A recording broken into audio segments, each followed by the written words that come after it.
मानहियो जान से छोड़बो नहीं आसान से मरलो पछीन के ले अइबो भगवान से।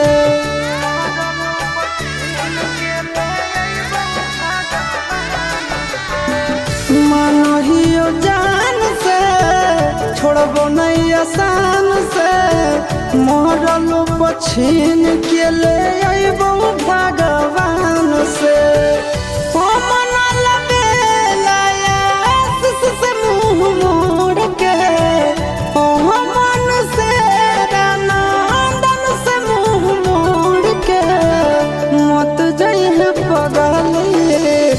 पगला के छोड़ के मत जाइए